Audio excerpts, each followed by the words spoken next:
आज हम लोग पढ़ने वाले हैं दृक दशा के बारे में। ठीक है, सबसे पहले समझते हैं दृक दशा होता क्या। दृक दशा एक तरीके का जोडियक साइन के ऊपर बेस्ड एक दशा है। ठीक है, एस्ट्रोलॉजी में। और दृक का मतलब होता है बेसिकली विजन। ठीक है, जैसे यहाँ पे लिखा हुआ है दृक मीन्स विजन। ठीक है, और Drik Dasha focused on the aspects and influences between sign. ठीक है, कोई भी जोडियक साइन जो एक दूसरे को एस्पेक्ट कर रहे होते हैं उसके ऊपर डिपेंड करता है कि ये दशा कैसे कैसे अपना सीक्वेंस बनाएगा। ठीक है, it helps how the spiritual growth and evolution of the person's soul over time. ठीक है, जैन फिलोसफी और बाकी फिलोसफीज में ठीक है एक कॉन्सेप्ट है, वह कॉन्शियसनेस का। ठीक है, तो कॉन्शियसनेस का ये है कि आपका हर एक क्षण हर एक पल, ठीक है, आपका कॉन्शियसनेस जो है वो बिल्ड हो रहा है। जैसे जैसे नदी में आप नहाते हैं, ठीक है, जैसे गंगा नदी है, गंगा नदी आप स्नान कर रहे हैं। तो एक बार जब आप डुबकी लगाए, ठीक है, और जब दूसरी बार जब आप डुबकी लगाए तो आप सेम जल में आप डुबकी नहीं लगाए। ठीक है, मतलब ये एक बार जब आप डुबकी लगाए तो वो जो जो पानी था, वो जो जल था जहाँ पे आप डुबकी लगाए थे, ठीक है, वो जल तो फ्लो करके आगे बढ़ गया क्योंकि नदी का काम क्या है, निरंतर बहते। बहना। ठीक है, तो दूसरी बार जब डुबकी लगाए तो वो पानी दूसरा है, वो जल दूसरा है। ठीक है, उसी टाइप से कॉन्शियसनेस है, आपके विचार और आपके थॉट्स। ठीक है, और बाकी जो चीजें होती है वो, तो कॉन्शियसनेस जो होता है वो हर पल बिल्ड हो रहा है। जैसे आपका सेल्स हर पल बिल्ड हो रहा है, ठीक है, आपके टिश्यूज हर पल बन रहे हैं। ठीक है, उसी टाइप से जैसे आपका सेल हमेशा चेंज होते रहता है, खुद को अपडेट करते रहता है, उसी तरीके से आपका जो कॉन्शियसनेस है वो खुद को अपडेट करता है। ठीक है, हाँ। तो हर पल इंसान जो है वो कुछ ना कुछ नया सीख रहा है और एक अलग तरीके से उसका जीवन चल रहा है। जैसे जैसे आपका वे ऑफ थिंकिंग या सोचने समझने का जो तरीका था वो एस्ट्रोलॉजी स्टार्ट करने के पहले अलग था। ठीक है, जब से आप एस्ट्रोलॉजी में आए तब से आपका सोचने का तरीका बदल गया है।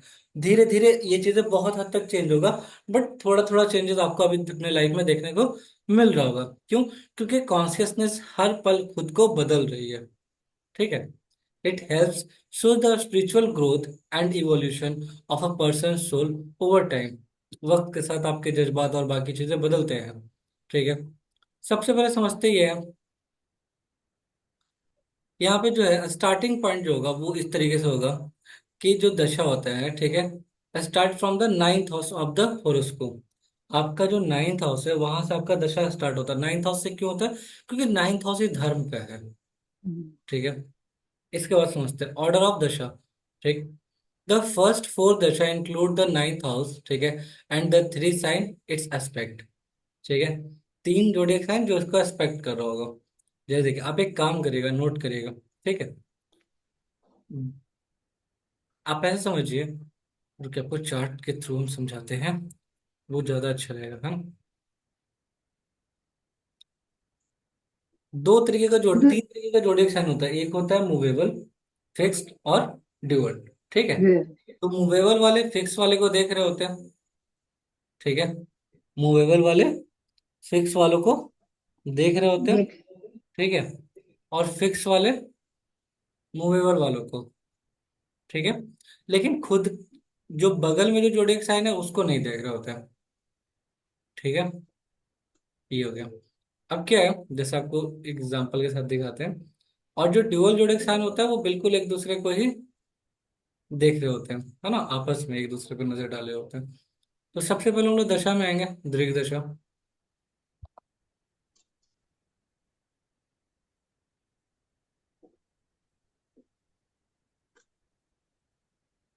देखिए, ये आपको हो गया दृग दशा। ठीक है, दृग दशा हम लोग देखते हैं रिलीजियस एंड स्पिरिचुअल एक्टिविटीज को लेके। ठीक है, कोई संत महात्मा है या खुद आपके जीवन का इस तरह का इन्फ्लुएंसेस देखना तो आप इस तरीके से कर सकते हैं। तो सबसे पहले जो दशा स्टार्ट हुआ किसका स्टार्ट हुआ? पाइसेस का। क्यों? क्योंकि पाइसेस क्या है, नाइन्थ हाउस है। ठीक है, तो यहाँ पे जो प्लैनेट बैठे होंगे वो उस तरीके से आपके सोल को ये करवाएंगे, है ना, स्पिरिचुअली ग्रोथ दिलवाएंगे। ठीक है, तो पाइसेस 2006 तक। ठीक है, इसके बाद आया सजिटेरियस। सजिटेरियस क्यों आया वो समझते हैं। देखिए, पाइसेस जो जोडिएक साइन है वो ड्यूअल जोडिएक साइन है। ठीक है, तो ड्यूअल जोडिएक साइन को क्या होता है कि बाकी जो जोडिएक साइन होते हैं वो देख रहे होते हैं। ठीक है, जैसे जैसे इसको कौन देखेगा? सजिटेरियस। वर्गो और जेमिनी। ठीक है। तो ये जो डुअल जोडिएक्शन होते हैं आपस में एक्सपेक्ट कर रहे होते हैं एक दूसरे को, तो इसको असेंडेंट बनाते हैं, फिर आपको अच्छे समझ में आएगा। देखिए ये एंगुलर हाउसेस में आ गया। हम्म।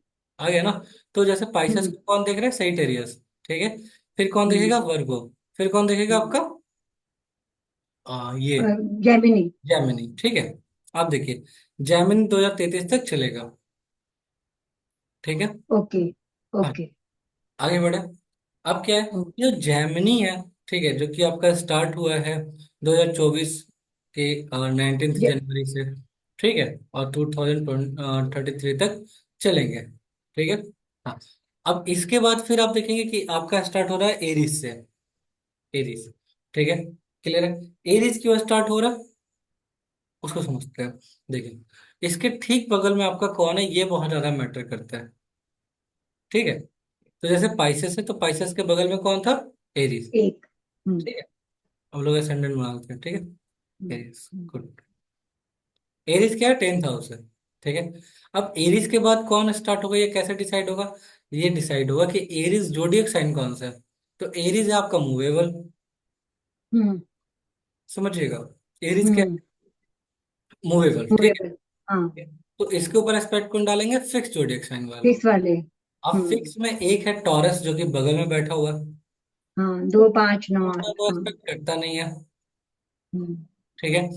तो अब इसके ऊपर एस्पेक्ट किसका किसका है, एक्वेरियस का है, और किसका है, लियो का है। हम्म। ठीक है।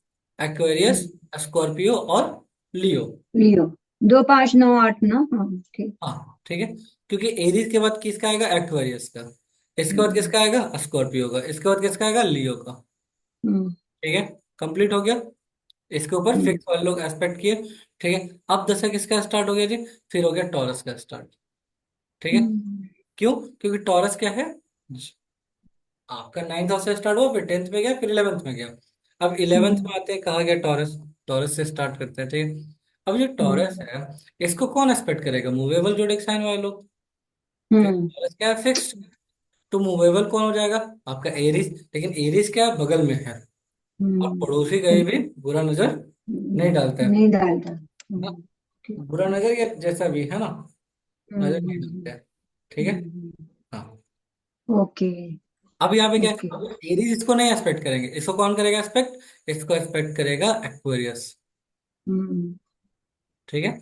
तो आप देखिए जैसे कि टॉरस के बाद फिर आ रहा है आपका कैंसर का। Sorry sorry sorry sorry sorry. तो एक्वेरियस तो आपका फिक्स जोडिक साइन है ना। हाँ, वही मैं बोलने वाली थी सर आपको। हाँ। ठीक है। कैप्रिकॉर्न का। हाँ। ठीक है। हाँ, 10 10 कैप्रिकॉर्न के करेगा। बाद हाँ। कौन देखेगा, लिब्रा। ठीक है। हम्म। और लिब्रा के बाद कौन देखेगा, कैंसर। कैंसर। ठीक है। हम्म। हाँ। हम्म। कोई दिक्कत है यहाँ पे। नहीं सर। तो जब, हाँ ठीक है सर। हाँ बोलिए बोलिए। नहीं नहीं, तो मतलब जब तो जो मतलब जो भी साइन आपको एक्सपेक्ट करेगा, तो अ, उसका फल मतलब क्या, उसको कैसे अपन देखेंगे कि उसके जो प्लेनेट बैठा हुआ ना, उस तरीके से आप स्पिरिचुअली ग्रो करिएगा। जैसे अच्छा। आपका आपका स्पिरिचुअली ग्रो करना, वहां बैठा हुआ राहु एंड मार्स। ठीक है। तो आपको आपके आसपास कुछ भी अगर गलत होता हुआ दिखे ना, तो वो गुस्सा आएगा बहुत जोर से। ओके। और अगर हम्म। सैटर्न केतु होगा, तो आप निश्चिंत रहेंगे कि अच्छा, जो जैसा करता है खुद पाएगा, मेरा क्या लेगा। है ना। उस तरीके का थॉट्स। मतलब मेलिफिक प्लैनेट आपको रिवेलियस बनाते हैं, और वहीं पे बेनिफिक प्लैनेट क्या करते हैं, बेनिफिक प्लैनेट आपको शांत चित्त होने का आशीर्वाद देते हैं। कोई बात नहीं, सब राम देख लेंगे। जबकि जब मेलेफिक प्लैनेट होता है, तो राम बाद में देखेंगे, पहले हम लोग देखेंगे। ठीक है। इस तरीके से उनका सोचना होता है। आगे बढ़े। हम्म। आगे बढ़ते हैं। देखिए, तो सबसे पहला जो दशा होगा वो किसका होगा, 9th हाउस का। फिर नेक्स्ट जो फर्स्ट फोर दशा किसका होगा, 9th हाउस। और 9th हाउस को जो एस्पेक्ट कर रहा है उनका। ठीक है। फिर नेक्स्ट जो फोर दशा होगा वो किसका होगा, 10th हाउस का, और उनको जो एस्पेक्ट कर रहा है उनको। ठीक है। उस जोडिएक साइन को जो एस्पेक्ट कर रहा हूँ। अच्छा, एक बात का और ख्याल रखिएगा, ये जो एस्पेक्ट है ये क्या है, जोडियक साइन के ऊपर जो बेस्ड होता है एस्पेक्ट, उसके ऊपर है। ठीक है। एंड लास्ट फोर दशा include the 11th house and three science it's aspect, कि थ्री साइन वो साइन होंगे जो इनको एस्पेक्ट कर रहे होंगे। ठीक है। आगे बढ़ते हैं। अब क्या है कि डायरेक्शन फॉरवर्ड और बैकवर्ड डायरेक्शन दोगा, वो आगे की तरफ जाएगा या पीछे की तरफ जाएगा, ठीक है। इसमें एक बात का बहुत ध्यान दीजिएगा, ठीक है। द काउंटिंग द दशा depend on the whether the house 9 10th और 11th इज ऑड फुटेड और इवन फुटेड, ठीक है। ये डिपेंड करता है कि आप किसका लेके चल रहे हैं, मतलब 9th का चल रहा है, 10th का चल रहा है या 11th का चल रहा है, ठीक है, उस हिसाब से। दशा पीरियड के बारे में बात करते हैं। The duration of each dasha is calculated similarly to Narayan dasha. Narayan दशा जो हम समझाएंगे तो आपको ये समझाएंगे कि हर एक दशा जो होता है वो कितने टाइम के लिए होता है और वो कैसे इंपैक्ट करता है आपके लाइफ में, ठीक है। फाइनल कंक्लूजन क्या निकल रहा है? दृक दशा helps in understanding the spiritual and religious activities, ठीक है, इन्फ्लुएंसिंग अ पर्सन्स लाइफ, ठीक है। मतलब आप किस तरीके से स्पिरिचुअली और रिलीजियसली आप कनेक्ट होते हैं अपने भगवान से या अपने देवी देवताओं से, ठीक है। आपके अंदर कितना स्पिरिचुअली और बाकी जो थॉट्स होते हैं वो आते हैं, ठीक है। एक और पॉइंट है, द दशा follow a specific sequence based on it the aspects from the 9th 10th and 11th house, ठीक है। 9th house 10th house 11th house पे जो भी जोडिएक साइन है उनको जो भी एस्पेक्ट कर रहा है उसके हिसाब से चार चार का एक सीक्वेंस बना के हम लोग दशा चला रहे थे, ठीक है। This system is useful for predicting spiritual growth and evolution once soul, ठीक। यार समझ में आया? इसमें कुछ पूछना है? नहीं सर, जैसे ये जैसे अभी आपने जो करा वो तो मैं लिखने की कोशिश करी थी, पर मैं पूरा लिख नहीं पाई, मतलब। आप इधर उधर की बातें कर रहे हैं। आपसे क्या पूछा जा रहा है हाँ। कि आपको जो समझाए वो आप समझ गए, उसमें कोई हाँ, दिक्कत? नहीं वो समझ गए, बट